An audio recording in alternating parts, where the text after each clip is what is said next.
L-Aġenzija tal-Credit Ratings Fitch qed tbassar li fix-xhur li ġejjin Malta se tkun qed taffaċċja riskju kbir għas-settur tat-turiżmu fejn l-istess settur se jbagħti jew saħansitra jfalli jekk ma jittieħdux l-azzjonijiet neċessarji u xierqa dan preferenza għad-daqqa tal-imxija li qed tkompli taffettwa t-turiżmu globali.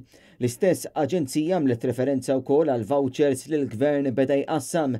L-Aġenzija qalet li minkejja li din il-miżura se tgħin lit-turiżmu intern l-effett tagħha jista' jkun limitat minħabba li t-turiżmu li ġej minn barra jirrappreżenta 97% tal-akkomodazzjoni kollha fix-xhur tas-sajf. L-esperti qed jgħidu wkoll li minkejja l-riski għal tkabbir fl-ekonomija għadhom jeżistu huma jemmnu li ċertu riski huma bbilanċjati. Din il-ġimgħa stess f'rapport separat kien hemm tbassir tal-Kummissjoni Ewropea li juri kif din is-sena l-ekonomija tagħna se tieħu daqqa ta' 6%. Fl-istess waqt l-Aġenzija Fitch żammet l-istess rating għal Malta. Madankollu Fitch qalet li jeżisti riskju ieħor li huwa żieda persistenti fid-dejn tal-Gvern.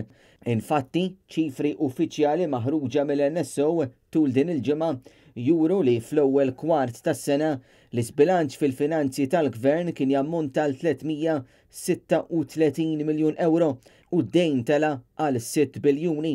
Intant ir-rapport tal-Kummissjoni Ewropea li ħareġ it-tlieta kien diġà wera li d-daqqa fuq l-ekonomija bdiet qabel l-effetti tal-pandemija, konferma li l-bozza l-ħamra għall-Gvern kienet ilha li xelet.